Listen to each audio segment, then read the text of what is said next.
you haven't already, you've probably seen it knocking about the place, Mixtape.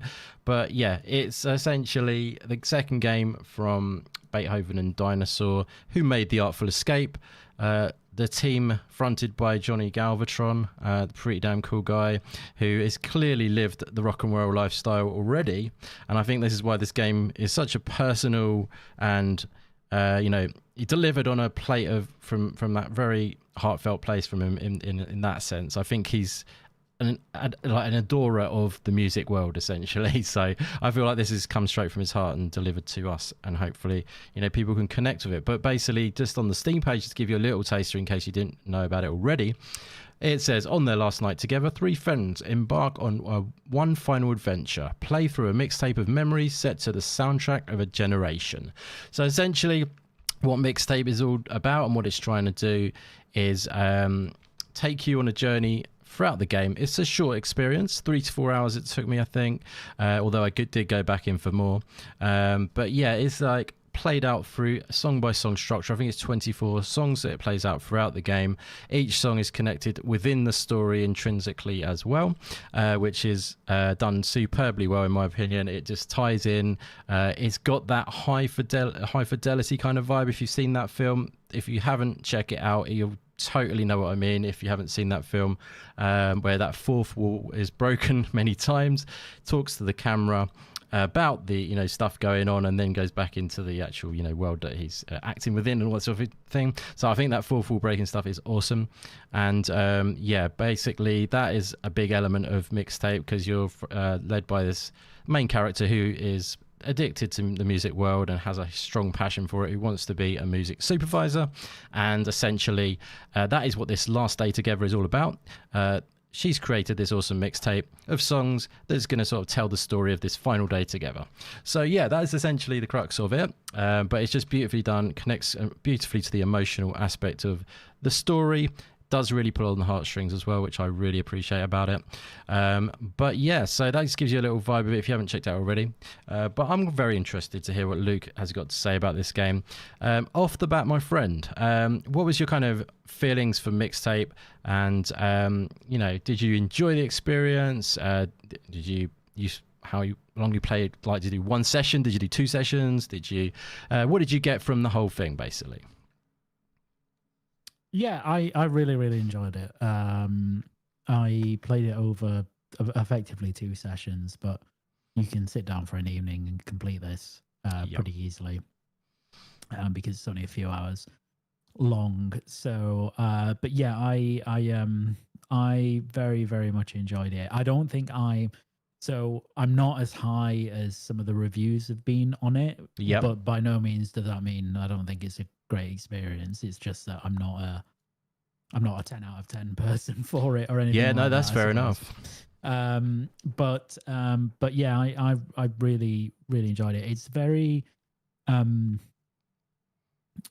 really like games where they have a very strong sense of like style, and they're very almost like auto driven, where like kind of I guess for like Galvatron you can kind of see his like fingerprints all over. Oh, that's exactly what I was scared at. Yeah, totally. If you've watched him in an interview, you can see this. It's literally him going through it.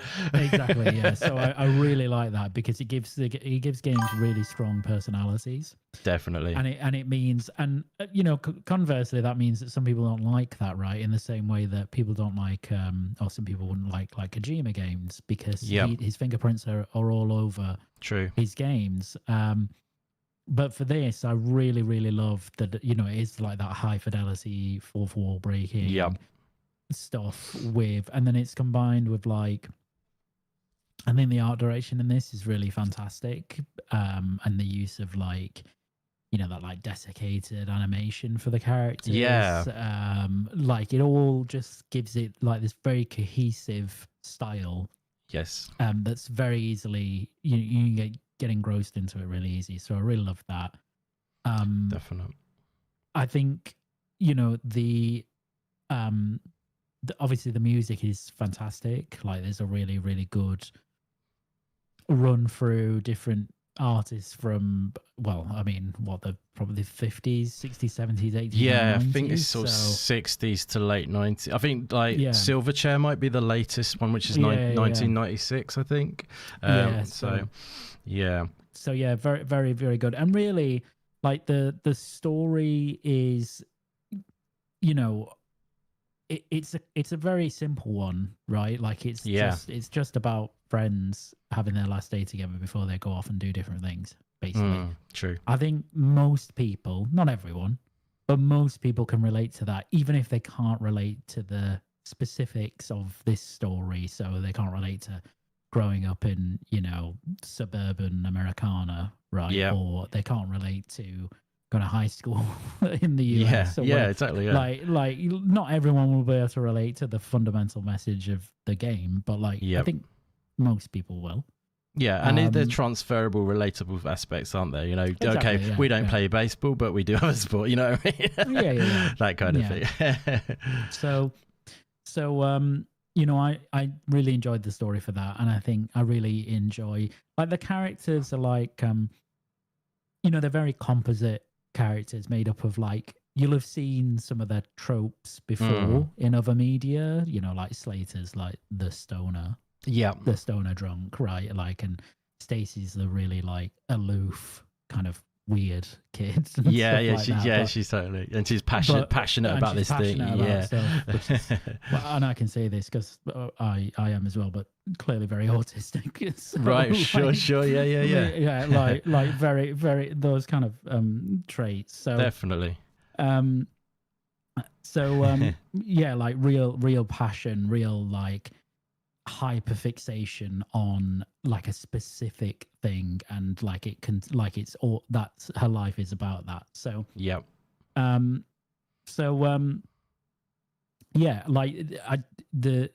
characters are very fun, and then like the gameplay is like, you know, this is kind of, I guess, controversy. This will be juice. But like the gameplay is like, you know, I enjoyed pretty much most of the things that you do in this game, because it kind of picks up a mechanic, it gives you it for a bit, you play around with it, it chucks it away, exactly, and then you do something else. Yeah, it changes it up every time, doesn't it? That's right. Yeah, so it's not like you know, it's they're not going for like a gameplay first experience, right? It's not like Saros, which, you know, Housemarque, everything is built around the gameplay, right? That's the experience they want. Everything comes second. This is more about the feel and the story. That comes first. And then everything else is secondary to that, including the gameplay. Definitely.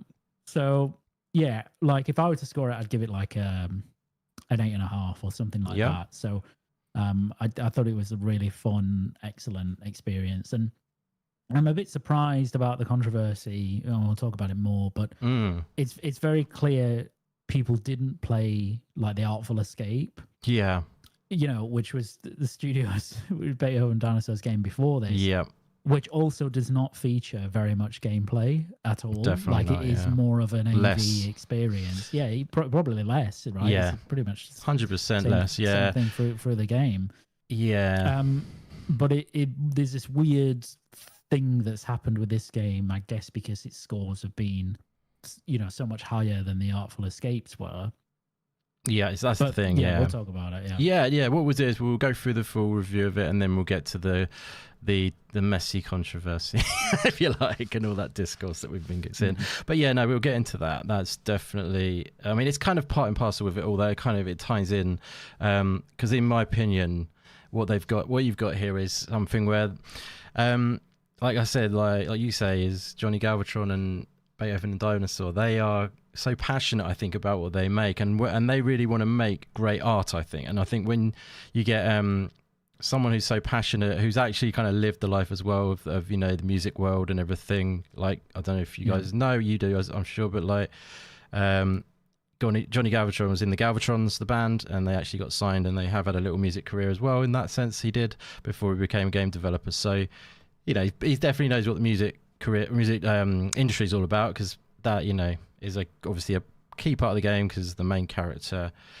Stacey Rockford, who you play as, wants to be a music supervisor. A music supervisor is someone who chooses the perfect tracks for every, you know, scenario kind of thing. But basically, you know, in films and all that sort of thing, you're picking out songs to meet the perfect moment and accentuate it and lift it kind of thing. That's like that role basically. She feels like she's got the perfect ear for every moment basically. But yeah, so it's like, yeah, and I was saying there, I got drifted off there, but it's like I feel like they've tried to create, you know, art straight from their heart. A little rhyme there. But yeah, basically I think what happens when you try to go in on a specific goal and really just hone in on it, you're going to create something where you get a divisive situation. But we'll come back to that in a minute. That's a spoiler on that. I think that's, yeah, you know what I mean? You're going to get, well, you can, I think you want to say something, but you're going to divide the crowd because you create something where you get that hardcore crowd and you're going to then leave some people outside, if you see what I mean. But yeah, did you want to speak on that? Sorry. No. Yeah, we come back to that in a bit if you like. But I think that's where I would be looking at going with it. But yeah, back to the game. In terms of the actual game itself, yeah, like for me, it's just, I'll be straight up. It's literally hit me straight in the feels. I've said it already on social media. And I think that's why I did say, I'm going to reveal it now if you don't know already. I've gave it a 10 out of 10. And I know some people are going to come at me for that. They already have. They have on social media. They've tried to take me down. But really, I just couldn't. I was overwhelmed with emotion, by the way. It was, and I think that's what they've really gone after with this experience. It's obviously, it's super cool. It's funny. It's just charming. But, you know, the way it delivers the emotion for me, it might not be the same for everybody. But I think I'm actually the same age as these people. If you wind the clock back to the time that they were in this game, I think I'm the same age. Because people were saying that this, it's supposed to be at 99 or something like that. So then if that winds back to the same time, it means that these people would be now 43, which is what I am, by the way. And so yeah, kind of, it means like basically what I'm saying is I feel like this is like within my time, even though I didn't grow up in America. It definitely feels like all of the media and everything that in the game, you know, everything is so faithfully recreated, and it just feels like it taps in so well. And personally as well, if like don't want to reveal too much today, but you know, I used to play in a band and I was trying to get signed in my early 20s and all that sort of thing. So it really connects with me basically, is what I'm trying to say. But I just feel like even it doesn't have to necessarily, you don't have to play in a band and everything. You don't have to be like die hard about music, even though, like I say, all these bands in there, The Cure and Smashing Pumpkins were literally like my go-tos back in the day, Silverchair and stuff like that. But I do appreciate, by the way, just on as a side note, they didn't just choose all the obvious stuff. I think they've avoided Nirvana, for example, and things like that, because it's a bit too obvious, if that makes sense, and maybe it's too expensive as well, probably. But yeah, like it's you know, I think that they've probably, well, I've heard again Johnny Galvatron say they went for the more deep cuts, which I actually really appreciate, and I've actually discovered some new music from it as well myself too, which is pretty cool. So yeah, there's been a couple of tracks I wasn't aware of, and I've been like, wow, yeah, that's great, I love that one. And you know, you don't have to know every music on here, every track on here to actually appreciate, I don't think, but it's just the way it uses the music to really lift the moment, and the way the game plays out in sort of like a flow state sort of thing, as in tells the story from start to finish. The actual pacing of it is just so perfectly delivered. Again, another I've been watching a bit, as you can probably tell.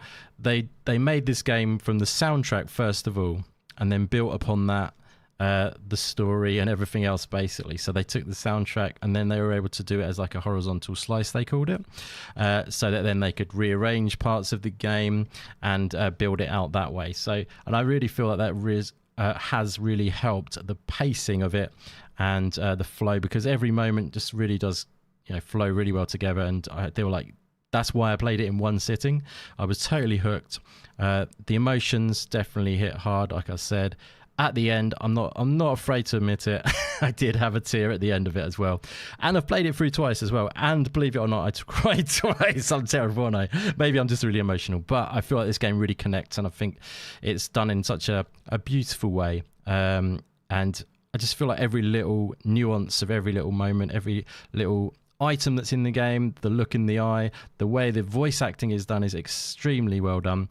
And of course, the basis of it all, I think, is this amazing script. Actually, you know, the words spoken by Johnny Galvatron again. I think that really just gels it all together and makes this really authentic, basically.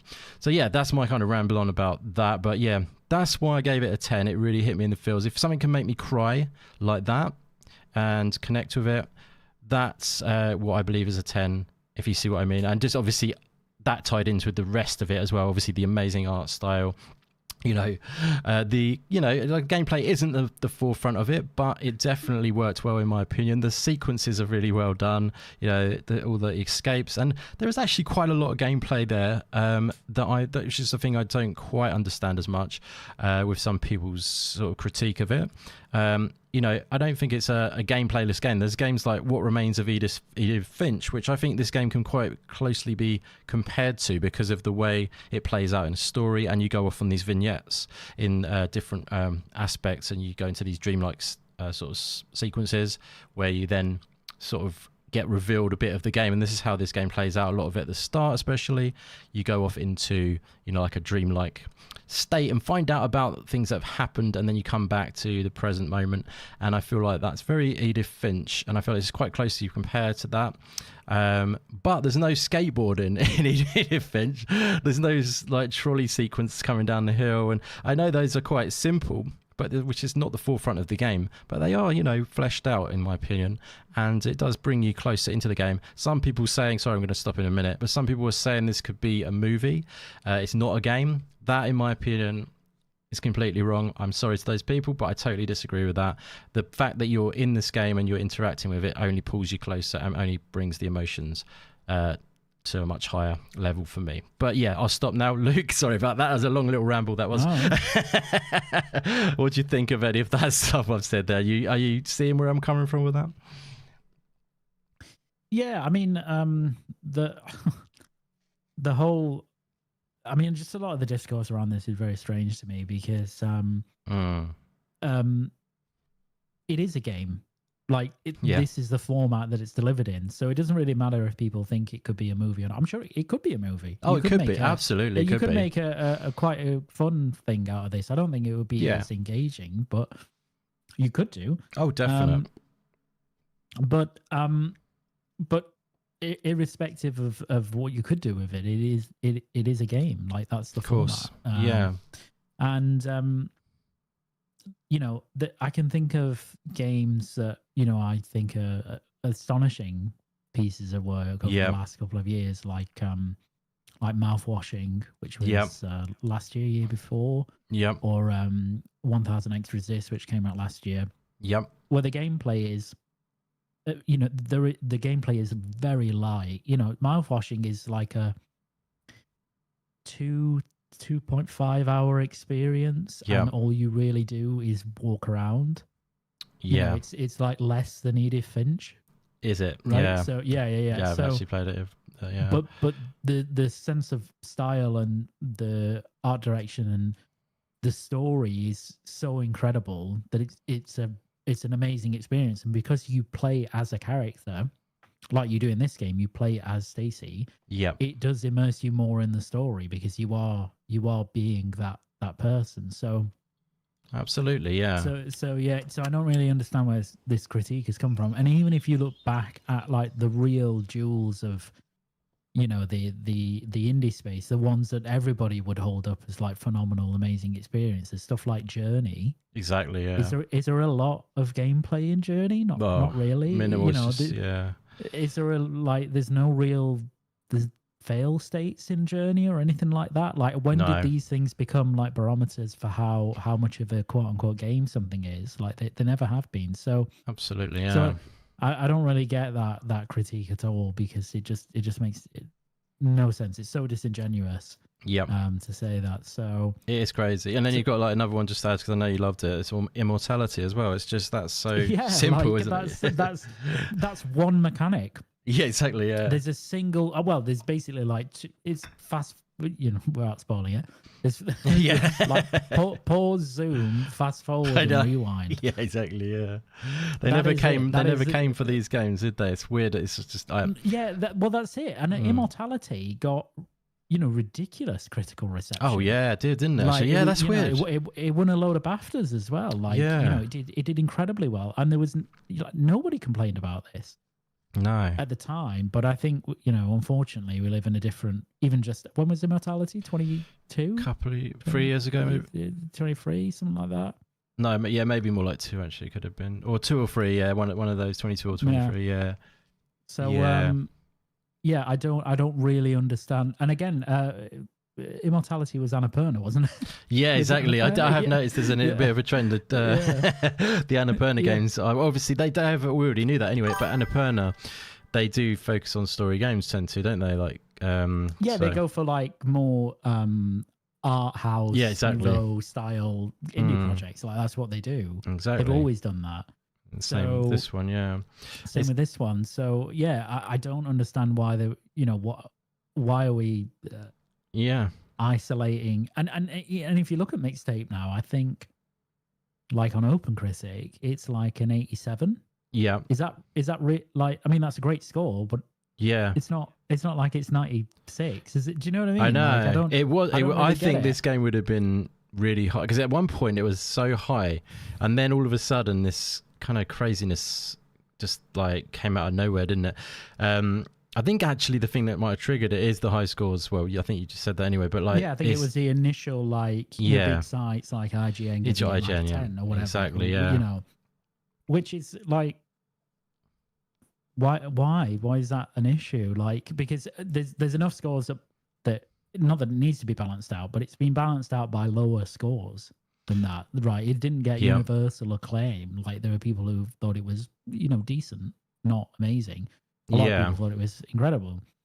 So again, it's very strange that there's just this furore around it when there are games that nobody batted an eyelid with, like Immortality, which is a great example. Yeah, that has a critically higher reception than this. Yeah, exactly. And people loved it, and nobody had an issue with it. That's what makes it really confusing. I don't know why. I guess I don't know. Maybe it's IGN thing again. People have got a weirdness about IGN, haven't they, in their reviews and stuff. But maybe I don't know what that one's. Be interested to know what IGN gave Immortality. I mean, it's also like. I think I'm going to have a look actually. I'm curious about that now. Yeah, do that. Another game I was going to say as well is kind of this has got gave it an 8. They gave it an 8, so maybe that was the difference. That's the pivotal moment. Yep, that was it. Yeah, so if they'd gave it a 10, might have been the same thing back then, but I don't know. How bizarre is that though? But yeah, like there's other games like Oxenfree is I wrote down because that's got like a coming of age kind of teen sort of things. That's very very minimalist. Obviously you got like Walking Dead, Telltale game. And then, but as a different type of game, which is actually, funnily enough, Annapurna as well, and one of our favourites, which I think this game's got a lot in common with because it's about music and being a playable musical album. It's calls itself. I think you know what I'm going to say now. Sayonara Wild Hearts as well. So that's a great game. Yeah, but another great game. Yeah, obviously a bit different thematic in like the actual way it plays out and stuff. But it's got this, it's got the same. We are about music. Every song is about a different level with that kind of vibe, if you know what I mean. So, but it's kind of, like, I think it's closely related between a combination of what remains of Edith Finch in the way the story plays out and goes on to these different vignettes, and there's different mechanics slightly in that one, but there's very minimal difference. Like this one definitely has more in depth. I don't know if you can remember, like you go into the different scenes, like you go into the baby, you're in the baby's eyes and in the bathtub and all that kind of stuff. But they're not really massive gameplay things in that game, but like in this one, I think that's the thing I can't get my head around is like your skateboard. You've got an actually fully fledged skateboard game coming right on the screen right now. Do you know what I mean? Like I don't understand why people are saying there's no gameplay. And I know, I mean, it's fair enough. If people didn't think it was enough gameplay for their liking, fair enough. I understand if that's the case. Fine. But I mean, to say it's not a game or it's just like. And if it does make it the score a little bit lower, like I think obviously Paul in the chat saying it knocked a few points off for you. That would have probably made it a 10. So let's read out.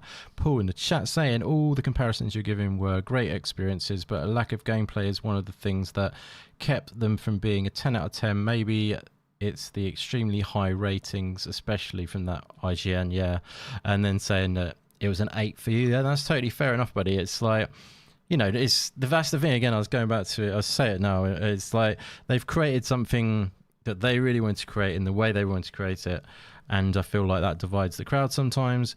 I think there's an element of that which has got into this game, is like on top of the other aspects of social media and the IGN stuff and things. I think people just want to get crazy over IGN sometimes and things.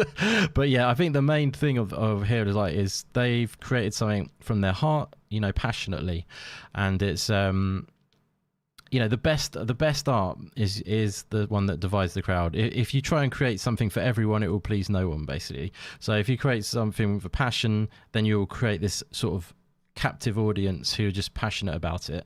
But then you'll leave some people to the side. But that's fair enough, because you've got this amazing captive audience, if you see what I mean. And that's, I think, why this has been so divisive in that way. But yeah, I don't know if you have any thoughts on that, Luke, my friend. Yeah, I mean, as you say, they created an experience that was, you know, authentic to what they wanted to make, like their vision for it. So I don't think you can ask for anything more. Like, no, you know, it's not, if the thing you value in a game is like you want it to be gameplay first, systems first, right? That's entirely fine. There's nothing wrong for that. This game's probably not for you. Yeah. So then if that's the case, you can just move on with your life. Like you don't even have to try it. You could just be like, you know what, I'm not going to bother because I've heard like there's not much gameplay and I can finish it in 3 hours. Yeah. Go play something else. Mm-hmm. So unfortunately, you know, there's just a lot of manufactured crap around, and people hook onto that. And you know, that's the world we live in. You know? Yeah. So, oh, definitely. There's also like a load of, you know, reductive takes about reviews that I just think are just so stupid. Again, where people will say, "Oh, well, you know, how come this game gets a 10 and I don't know, Crimson Desert gets a 7?" Yes, yeah. And it's like, well, they're not competing, right? Like reviews are in isolation. They're not done as against other products, right? You're reviewing it. What, you know, what do I think of this thing that I've played? Well, how did it make me feel at the end of it? Yeah. Let me evaluate it based on my view, and I'll give it a score. Exactly. And like for you, mouthwashing is very similar for me, right? Yeah.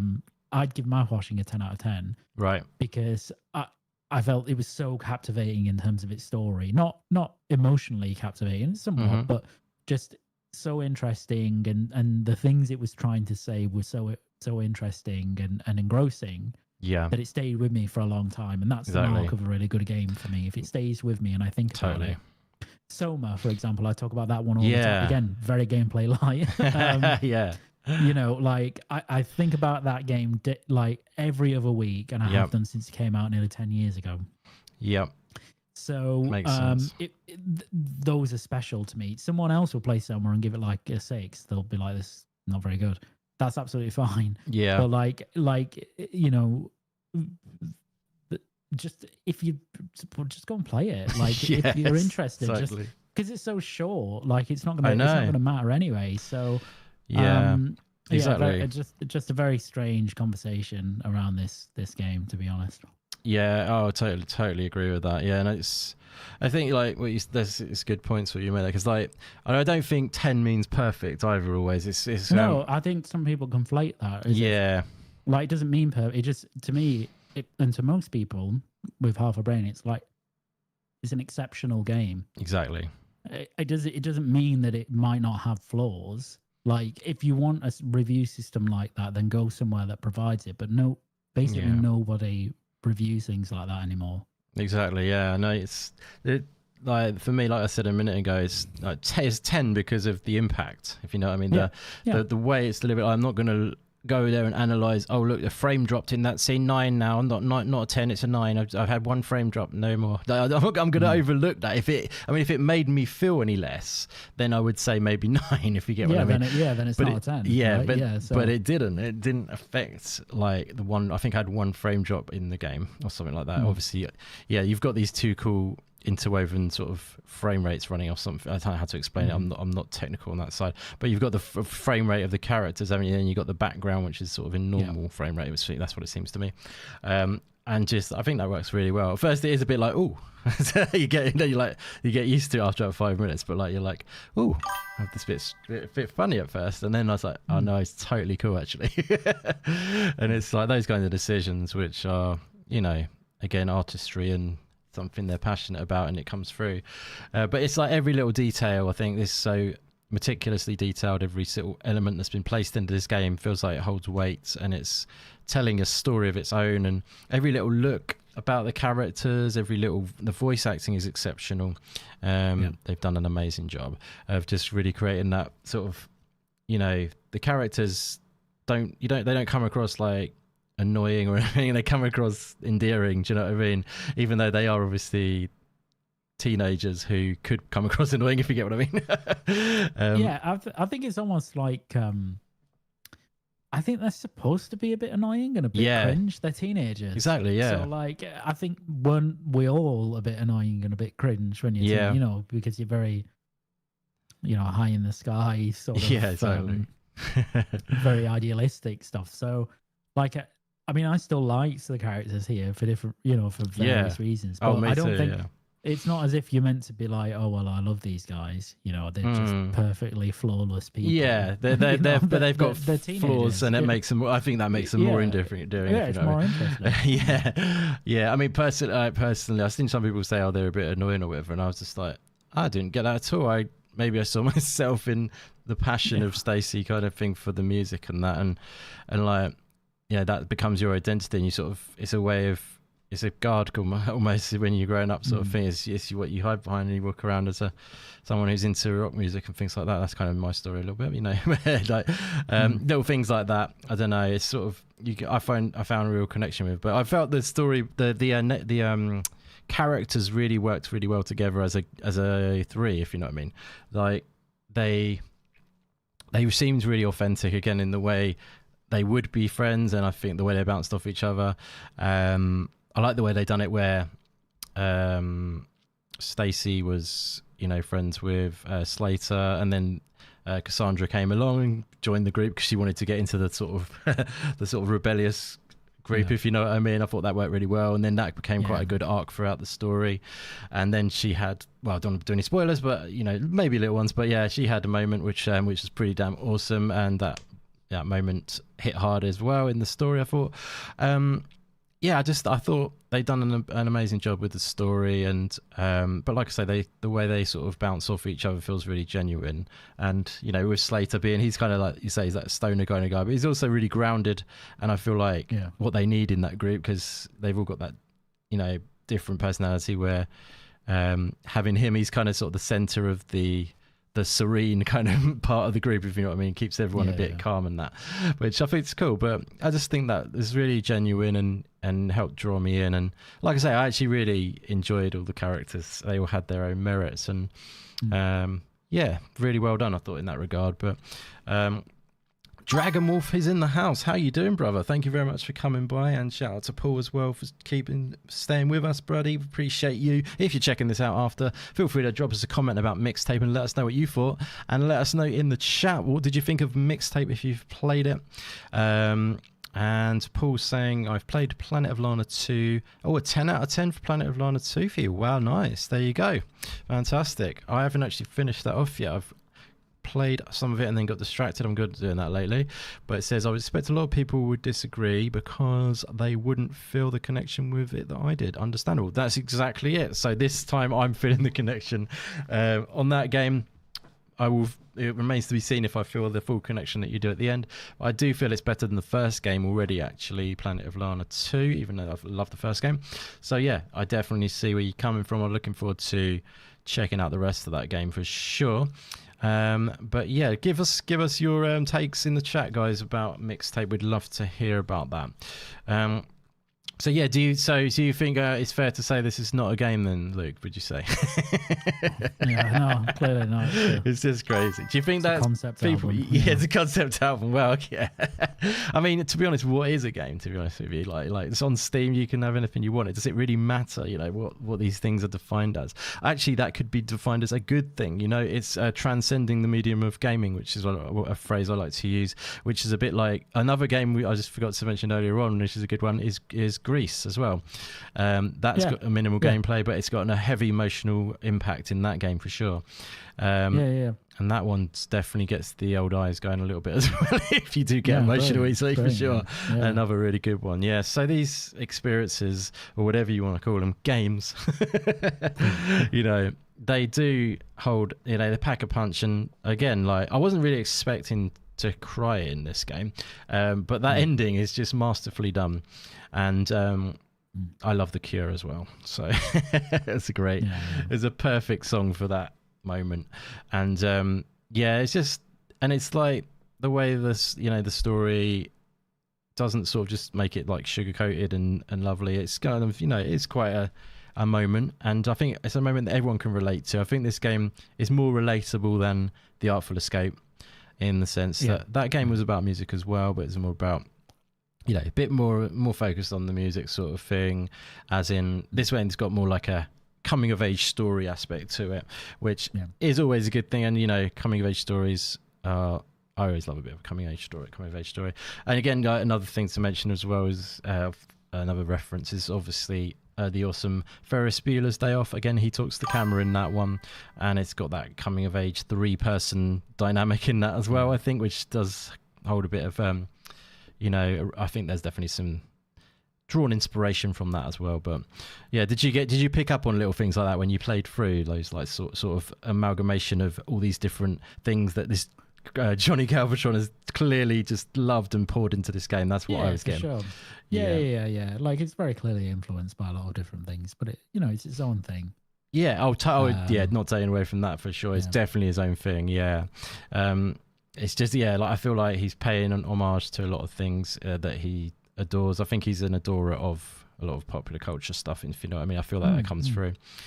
But I would be interested to ask him how much of him is in Stacey, if you know what I mean. Would you say he's probably a lot? Probably I would say so. Yeah. I'd say it's probably semi-autobiographical. Yeah, that was what I was thinking. Definitely.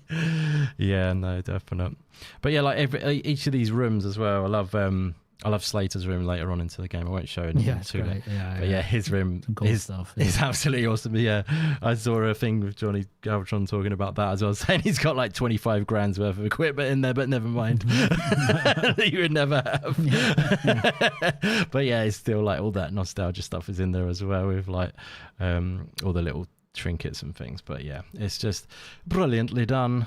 Dragon Wolf saying just finished Replaced and going to start Mixtape. Oh, awesome, buddy. Well, we're only showing very early, like opening 20 minutes or something on this gameplay, by the way, but I can always change it to the trailers if you prefer. I have none of it, but it's just us walking around Stacey's room at the moment. But you're gonna love it. I really love to hear what you think about it. Drop us a comment after you've played it, buddy, and I'll love to hear your thoughts on it. But yeah, so if you were kind of to I don't know if you like to, but if you were to, because the scores have been such a divisive thing, would you give this a score? Did you say a minute ago? I can't remember if you said. I'd give it like an 8.5. An 8.5, yeah.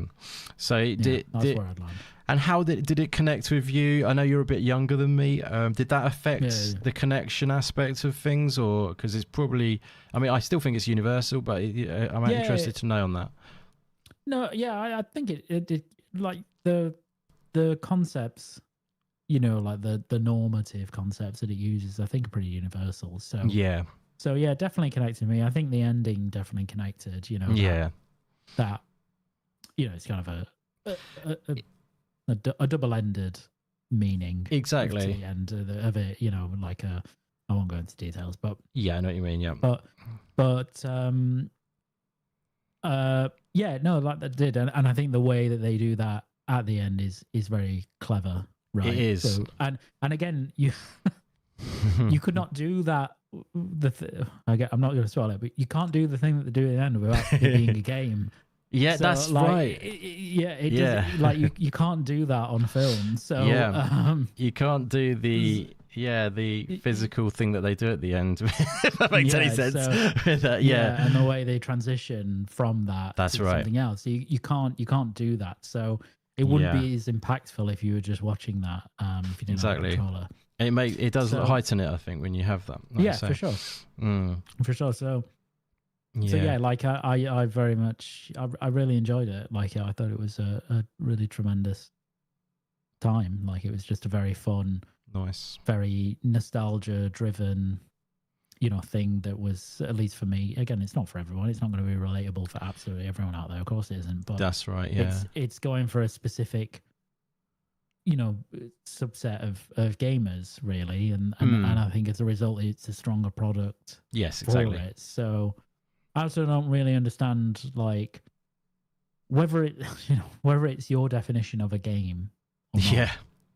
Does it make what difference does it make? Exactly. Like what actually, if it's not taking anything away from any other thing that's out there, right? Like it's not stopping IO Interactive from making a big James Bond game at the end of the, you know what I mean? Like it's just a thing that exists that you can interact with, and some people will get a lot of joy from it. So why would you be so angry about that? I don't understand, like I don't get it. So totally, why would you want to gatekeep like that? What, shouldn't we have like lots of different types of experiences in gaming? Isn't that the joy of gaming, that you can have like things that are so different from each other one week to the next in terms of the thing that you play? So yeah, I don't really understand. I don't either. It is crazy, that one, and it makes you wonder how many people have actually played the game who say that sort of stuff. I suspect that they haven't. Yeah, I would say so too. But yeah, it's like, so all those elements, they are simplistic, but then it's there's walking simulators where you just walk around and just press the button when you want to go onto the cutscene, essentially, don't they? Kind of Mouthwash things like that. Mouthwash is just like, I mean, it's not got cutscenes in that way, but it's just you just move around and you don't do much. Yep. But it's tremendous. So. Yeah, exactly. That's what matters. How well they're delivering on the thing they're doing, like the way they're doing it. Exactly. And, that's it shouldn't. People getting too crazy with stuff, and I don't know. It is a madness, really. But I think it's a really. Like I think you mentioned yourself, actually, you said it knows exactly what it wants to do, and it just does deliver that really well. I think that's very true of this game. I think it's I also heard an interviewer ask as well if they think that they would go back to this game, like as a sequel kind of thing, and he said not for the next game, at least. So they obviously got a next game plan that they want to do. They might come back for it though, so that's pretty cool. But yeah, like I just love them as a developer. Actually, I feel like they've already got a next game in the pipeline. I just can't wait to see what they do next, because they're really talented, and I feel like they develop games in such a different way. I feel like they don't follow the normal conventions of how to make a game. They don't read the handbook or whatever. I feel like they do it from a totally different kind of standpoint, and that makes their games all the more better, really. Again, I'm not sorry to keep saying like how great Johnny Galvatron is, but it clearly is, and he's got that crazy creative mind, I think, and then he gets people who've maybe technical know how to help him make that happen a little bit. I feel like that's the kind of dynamic they've got going on. Obviously not taken away from any of the other creatives that work with him. They're all amazing at making that sort of stuff. But I just feel like he's just got that mind where it just comes from a different angle, where no one else is kind of necessarily thinking about things, and that just creates something unique. Because I don't feel like that's probably what people can't get their head around, maybe, that this is a game which is coming from a different angle that they are not used to. I don't know. But yeah, does that make any sense? yeah. I mean, it's the same as like Kojima, right? Yes, definitely. He's got all these kind of weird, wacky ideas. It is like that. Like he needs people to be able to like implement them. Yeah, right? yeah. But when even when they do, like his fingerprints are all over the thing that's being made, and I think you feel like it. Having played Artful Escape and now this, it's like like Galvatron's one of those people. He like, is, where, yeah. Like, every like the game is an expression of him, and you might not enjoy that. Like you might not enjoy that aspect, and that's totally fine. There's nothing wrong with that. But like you can't say it's like it's not authentic, because it is. It's very authentic. Exactly. So. Yeah. Definitely true. Yeah. No, that's a good comparison, actually. Yeah, because like in Death Stranding, like people can't get their head around that you have to carry stuff across the desert. Yeah, exactly. They're like, well, that's. I mean, there are a lot of people saying that wasn't gameplay. Yeah, exactly. Like, yeah. You're having to walk across manage 50 bags on your back. Yeah. Right? Like, that's not gameplay, and it's like, well, exactly. It's like we need to open our horizons to like different types of experiences within games. Like not everything has to be the same, and in fact it will be a very dull industry if it was. Yep. So totally. So like just if you don't like it, totally cool. That's okay. Like there's many popular things or other things that people love and I don't like, but it's just preference. That's okay. Exactly. No, that's so true. But yeah, and his cutscenes as well and things like that. He's uncompromising, isn't he? In the same way, like with as in Kojima and that, he has long cutscenes. And he does what he does. Right? Exactly. Like that's it. So he just he likes to do that, and if that's the vision, that's what it is. And the same again with this game is this is the vision, and I'm going down this route.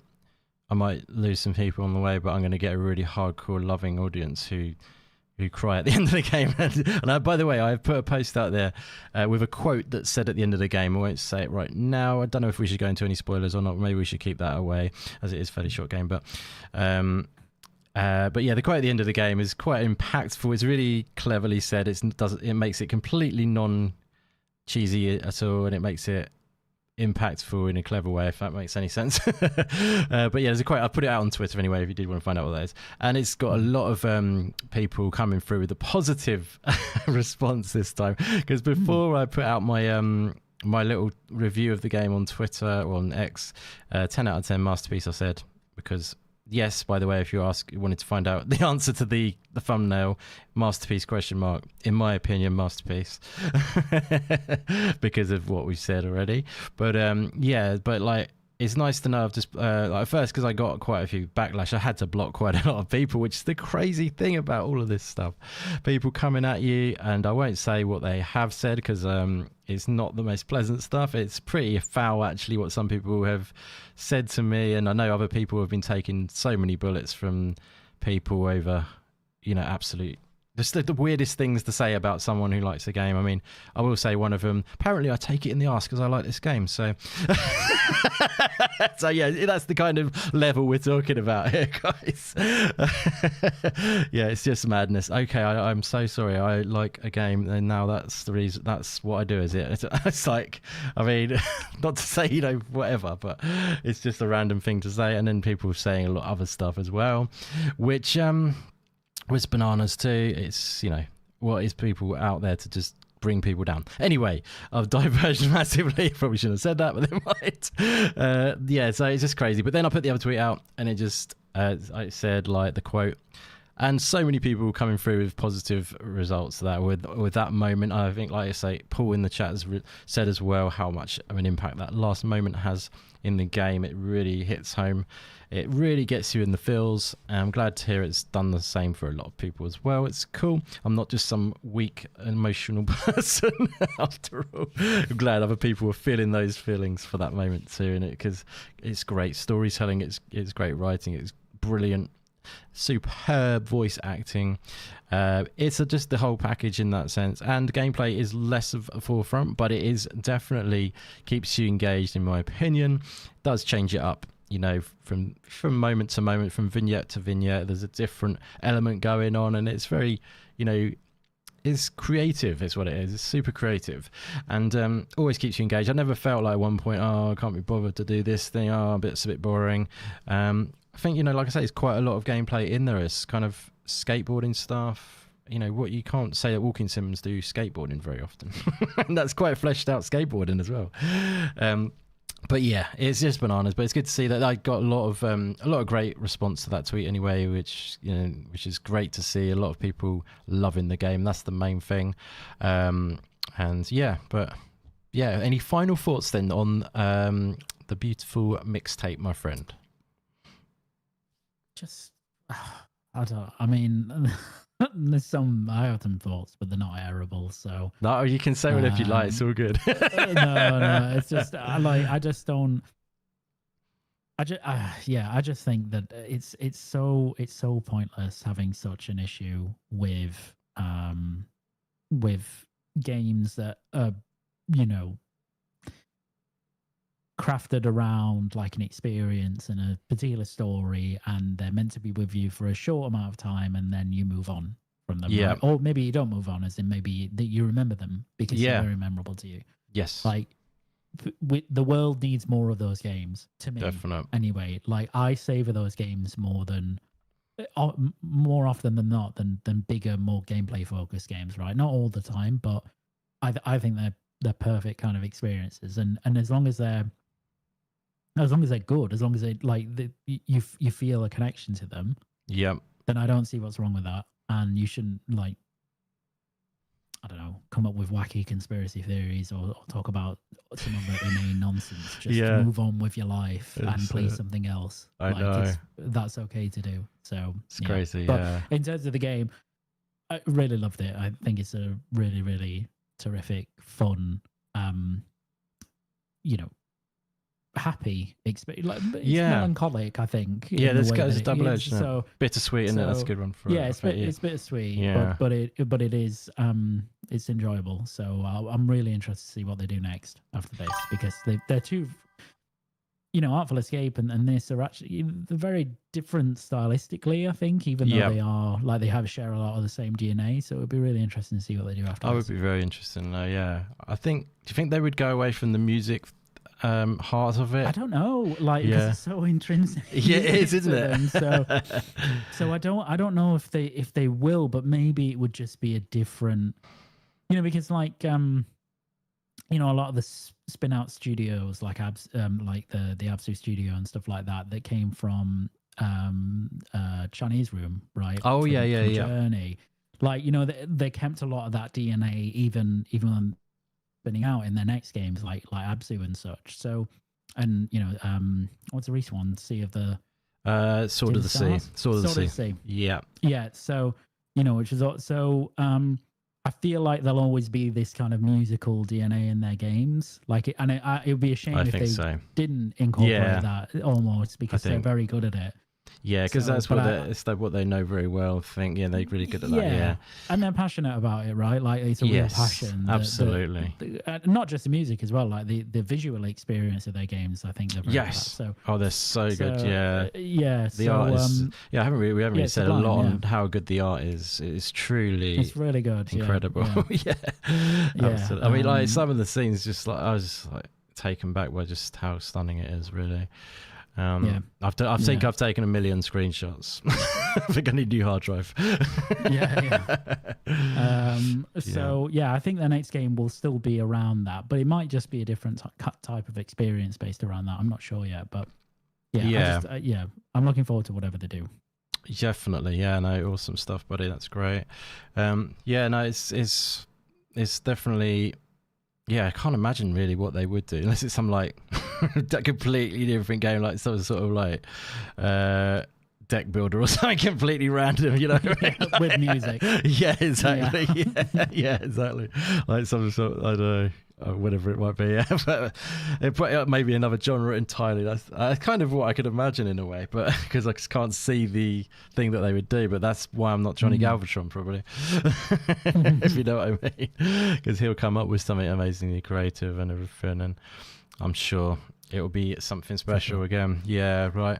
Well, that's awesome to hear you really enjoyed it, and it's good to be able to chat about it and just share love for it, really. Like I say, it's been like you said a minute ago though, when for me this is a game which is going to stay with me in terms of that. That's what I thought as soon as I kind of finished it, and I thought, yeah, this has definitely hit me in an emotional place where it will stay with me, kind of thing. So it's a really nice thing. And sometimes you talk about games like that over time that have like through the years, and I'm really glad to have with you. Yeah, exactly. No, it's going to be one of those ones I like go to recommendation, even though I think this will all die down after a bit, obviously, all this craziness. For sure. So then people will just remember the good part. And I think this funny thing is, I think probably, hopefully anyway, is Beethoven and Dinosaur are probably sitting back thinking that's cool in a way, because we've created art and it's divided the crowd, and we've got an amazing audience who love it, and obviously we expect that. Like, he knows that as a musician probably, and he knows it as an artist of the developing world as well, I'd imagine. And also, I mean, if you look at the, ignore the critic score for instance. You look at the Steam reviews. They're really high. Like, people who play this game love it. Exactly. So like, there's no, like, they found an audience for this that are very passionate about what they make, and that's definitely like, and as you say, it might be, in a perverse way, they might be quite happy. I wonder. So much exposure and like, because within the pockets of like horrible twats, they'll find people who will be like, I've never heard of this, I'm going to play it, and then they'll get a fan, right? And because they'll love it. So like, no, that's it. Yeah, so hopefully they feel that way. I think they're probably quite confident in their creation, I would hope, and hopefully it's not affecting them in a negative way. I mean, because the thing is, that's the small minority anyway. Let's make sure that's nice and clear, because the majority of people are absolutely loving this, and like you say, the reviews are really good. They're on very positive at the moment. They were overwhelmingly positive. I noticed since the sort of craziness went on, it went down to very positive, but that's still a really good score. I think hopefully it will level back off and go back to overwhelmingly positive, I reckon. Might be wrong, but once it all calms down. But that's where I feel it should be, kind of thing. But yeah, I think there are some people, crazily enough, trying to, do the review bombing crap and all that stuff to try and, I don't know why these people are so sad. But anyway, for the most part, he's doing fantastically well, and I love to see that. Only reason I'm saying that is because I just feel good art and, passion for what they've made just really does deserve, the praise. But again, it's funny thing, isn't it, always the best art sometimes doesn't always get the critical acclaim or the praise. It's sometimes an incredible art piece or whatever it might be of any kind, and it doesn't get that what it deserves. But the artist might be so happy with it, and the developer might be so happy with it, that doesn't really matter. So I get the feeling that they are confident in that mindset anyway. And as long as they get in, they're getting, well, they've got these Game Pass deals and they're getting good sales to let them do what they do, which is clearly, this I reckon has probably helped it, if anything. Like, that's the funny thing, is the people feeding the negativity aspect is probably only helping it, like you mentioned. So it's probably just getting it some extra, algorithm love kind of thing in a way, because the algorithm loves the negativity, but in turn it turns out to give it, positive, because someone sees it and think, actually, I quite like that. But fingers crossed anyway. But I think that's probably the case.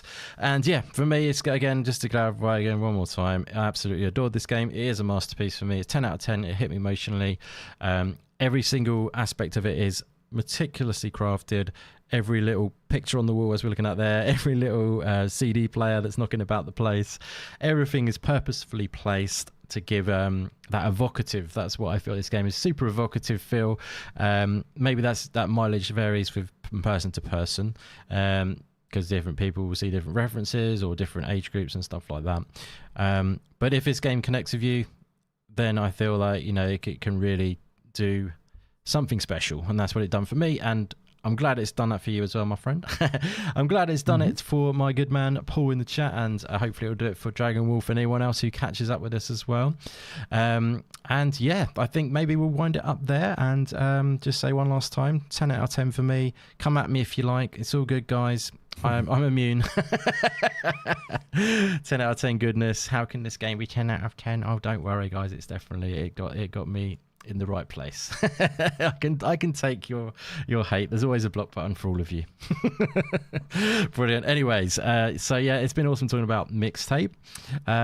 Thank you very much for joining me, Luke. It's obviously a more concise straight to the point, or not straight to the point, it's always a bit drawn out with me, but more, on one topic. It's been awesome talking about Mixtape.